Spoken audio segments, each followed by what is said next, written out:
सोना खाओगे? ना सोना खाओगे? पूछ रहा हूँ, सोना खाओगे? पूंजीपतियों के लिए है। अच्छा। मध्यम वर्ग के लिए नहीं। अमीरों का कर्जा मोदी जी माफ कर देते हैं और गरीबों के घर पे कुर्की जब्ती का कागज भेज देते हैं। जिनको रोना हो तो रोते ही रहेंगे ना, इसलिए मोदी जी ने जो काम किया है बेहतर किया है।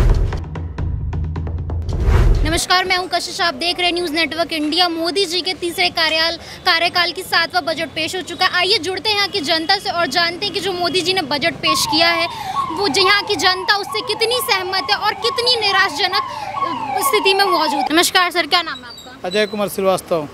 ये जो मोदी जी के तीसरे कार्यकाल का नया बजट पेश हुआ है, इसके हित में है या विपरीत में है आप? मैं तो इसके पक्ष में हूँ। अच्छा, क्या कहेंगे आप इसको? कई लोग इसमें निराशाजनक बहुत सोच रहे हैं। जिनको रोना हो तो रोते ही रहेंगे ना। देश के लिए विकास हो रहा है धीरे धीरे। बहुत हम लोग गड्ढे में थे, अब निकल रहे हैं धीरे धीरे गड्ढाई से, और ये अगला ही 5 साल में देश तीसरे स्थान पर आएगा वर्ल्ड से। इसलिए मोदी जी ने जो काम किया है बेहतर किया है। जनता ये कह रही है जो अमीर है वो और अमीर होता जा रहा है, जो गरीब है और गरीब होता है। ये बजट है मिडिल मैन के लिए नहीं है। नहीं, आपका जनता की रोने की आदत बनी हुई है। जनता चूँकि फ्री के चाहती है। फ्री से क्या होता है कि जैसे मान लीजिए एग्जाम्पल आपको दे रहे हैं कि भेड़ का जो रुई निकलता है तो भेड़ के चमड़े से ही बढ़ा के वो रुई काट के निकाला जाता है। वही कहानी जनता चाहती है कि भेड़ के काटते जाओ, चमड़ा जाए कहीं जाए, कोई भी चीज़ फ्री के रहेगा उसमें परेशानी बढ़ेगी। इसलिए जो देश के लिए चल रहा है मोदी जी के काम है।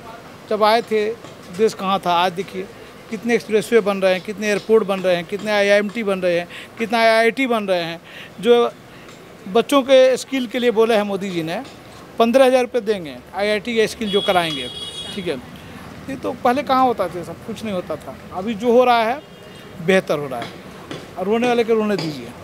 तो जिनकी जो सालाना इनकम है 5 लाख से 10 लाख के जो बीच में आ रही है, उनको 10% टैक्स देना पड़ रहा है। कहीं ना कहीं जो कॉर्पोरेट सेक्टर में काम करते हैं वो कह रहे हैं कि इतना टैक्स पे कैसे करेंगे अगर हमारी जो मंथली सैलरी 25,000 है। ना वो यहाँ पर 3 लाख जो किए हैं, 5 लाख किए हैं, उसके बाद आपको 10 लाख बच्चा के पढ़ने के लिए भी तो दे रहे हैं, उसी में तो जाएगा। LIC को दे रहे हैं, इतना आप भर सकते हैं। 10 लाख के बच्चों को पढ़ाई में आप लगा सकते हैं, तो आपका तो कहीं कुछ देने के चांस नहीं बन रहा है, बल्कि आपको उल्टा रिबेट मिलेगा। जब ITR फाइल करेंगे आप तो आपको उल्टा रिबेट मिलेगा इससे। वो 10 लाख तो दे रहे हैं कि बच्चों को पढ़ाई एजुकेशन लोन दे रहे हैं, तो 10 लाख के दे रहे हैं ना। पहले कहाँ मिलते थे? नेसेसरी कर दिए कि कोई भी बच्चा अगर एजुकेशन चाह रहा है तो उसको मैंने बहुत कम किस्तों पर 10 लाख के भी लोन दे रहे हैं मोदी जी। सर, आप क्या कहेंगे जो मोदी जी का नया बजट आया, इसके आप हित में है या विहित में है? ये जो बजट जो आया है ये तो सिर्फ पैसे वालों के लिए है। अच्छा। मीडियम वर्ग के लिए तो है ही नहीं। अच्छा, मीडियम वर्ग के लिए नहीं है। नहीं।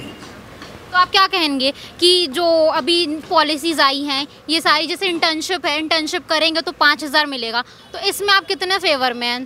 क्या ये करना चाहिए? हम लोग मीडियम क्लास के फैमिली वाले हैं। हम लोग ये सस्ता सामान, अब ऐसा सामान के रेट ये लोग कम किए, सोना चांदी ये सब जो किए, हम लोग के मतलब का तो है नहीं। मीडियम क्लास नहीं खरीदते हैं, सोना नहीं खरीदते हैं। हम लोग तो खरीद नहीं सकते हैं। अब बच्चे पढ़ाते नहीं हैं। अब इस देश के दुर्भाग्य है कि इस देश में स्कूल के फीस माफ नहीं है। अब बड़े बड़े उद्योगपति के कर्ज माफ है। इस देश के दुर्भाग्य है। ये बजट है, कहीं ना कहीं जो दावा किया जा रहा है जो अमीर है और अमीर और गरीब जो है और गरीब होता जा रहा है। ऐसा कुछ नहीं है, गरीब तो कोई है ही नहीं। अच्छा, गरीब कोई नहीं है? कोई नहीं है। गाड़ी के लाइन लगे हैं, कोई नहीं है, गरीब कोई है ही नहीं।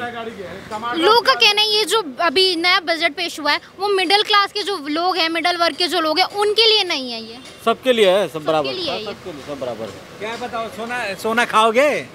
सोना खाओगे? ना सोना खाओगे? पूछ रहा हूँ, सोना खाओगे? हम ऐसा है ना, इन्होंने नहीं कुछ नहीं, इन्होंने बिल्डिंग खड़ी कर ली। इन्होंने यहाँ पे 30-40 साल हो गए दल्लुपुरा में, इन्होंने बिल्डिंग बना रखी है ना। इन्होंने क्या बनाया? पानी से सोना बना रहे हो ना तुम। मोदी जी जो नया बजट पेश करा है उस पर आप क्या कहेंगे? आप कितने हित में है इसके? मोदी जी का जो बजट आया है अभी हाल फिलहाल में, वो पूंजीपतियों के लिए है। अच्छा। मध्यम वर्ग के लिए नहीं। मध्यम वर्ग के लिए नहीं है जी। अच्छा। जो भी है राजनीति से प्रेरित है अच्छा। और कागज में लीपा पोती है, अच्छा। धरती पे दिखाई नहीं देता है। धरती के स्तर पर कोई काम नहीं किया गया। कोई नहीं काम। तो लोगों ने इस बार क्या उम्मीद रखी थी? क्या जो बजट है पहले से कम होना आने वाला था, तो ये इतना महंगाई कर दिया, टैक्स बढ़ा दिया गया, इस पे आप क्या कहेंगे? वो तो सरकार की काम है। अच्छा, टैक्स बढ़ाना घटाना उन लोगों का अपना स्तरीय बजट है। अच्छा। इससे पब्लिक का तो दोहन होता है पब्लिक का। तो कहीं ना कहीं जो जनता दावा कर रही, अमीर और अमीर होता जा रहा है, गरीब और गरीब होता जा रहा है, ये बात में सत्य है। अमीरों का कर्जा मोदी जी माफ़ कर देते हैं और गरीबों के घर पे कुर्की जब्ती का कागज भेज देते हैं। लाखों करोड़ों रुपया जो लेता है उसको मोदी जी के तरफ से माफ़ कर दिया गया। लेकिन आम गरीब जो मछली के बिजनेस के लिए करता है, कोई दुकानदार कोई लोन लेता है, उसके लिए तो बस घर पे उसका कुर्की जब्ती का कागज आ जाता है, समय से नहीं देता है। क्या नाम है आपका? रमेश चंद पालीवाल। सर, जो मोदी जी के कार्यकाल का जो नया बजट पेश हुआ है, इसके आप हित में है या विपक्ष में? नहीं, बजट अभी जो पेश हुआ है इसमें कई चीज़ों में उन्होंने कस्टम ड्यूटी हटाई है और कई चीज़ों जो है इंटर्नशिप के लिए उन्होंने जो है काम किया है बच्चों के लिए, और मतलब कंस्ट्रक्शन लाइन की कई चीज़ों में उन्होंने कस्टम ड्यूटी हटाई है। ठीक है ये बजट। कहीं ना कहीं जो यंगस्टर्स हैं जो कॉर्पोरेट सेक्टर में काम करते हैं, उनका ये कहना है अगर हमारी सैलरी जिनकी 5 से 10 लाख के बीच में है, उनको 10% टैक्स देना पड़ रहा है, तो कहीं ना कहीं वो इस चीज़ से निराश हैं। इस पे आप क्या सोचते हैं? नहीं, वो उनका निराश होना स्वाभाविक है, क्योंकि उनको अगर टैक्स देना पड़ेगा, जो उनकी लिमिट है 1 लाख का उनका लिमिट है, तो 1 लाख पे 1% उनको टैक्स देना पड़ेगा, तो वो जो है ठीक नहीं किया। तो कहीं ना कहीं जो बजट है, आधी जनता खुश है और आधी जनता निराश है। अब ये तो सभी को खुश नहीं किया जा सकता, ये इतना बड़ा देश है, इसमें कई प्रकृति के लोग हैं, सबकी अपनी अपनी समझ है। अब ये जिसने भी ये करना है, सब ने अपने हिसाब से काम करना है। अच्छा, तो मोदी जी का जो पहले का कार्यकाल था वो कैसा लगा आपको? ठीक था कार्यकाल, 10 साल चला लिए तो ठीक ही है। तो अभी जो तीसरा कार्यकाल उनका शुरुआत हो चुकी है, क्या उम्मीद रखते हैं आप उनसे? अब देखो ये जी, अब इस समय जो है गठबंधन की सरकार है, इसमें आगे जो है 6 महीने में क्या होगा इसके बारे में कुछ नहीं कहा जा सकता। देखा आपने यहाँ की जनता की राय। अब आपका मोदी जी के इस नए बजट को लेकर क्या कुछ राय है, हमें कमेंट बॉक्स में ज़रूर बताइए। अब तक के लिए बस इतना ही। देखते रहिए NN News 24।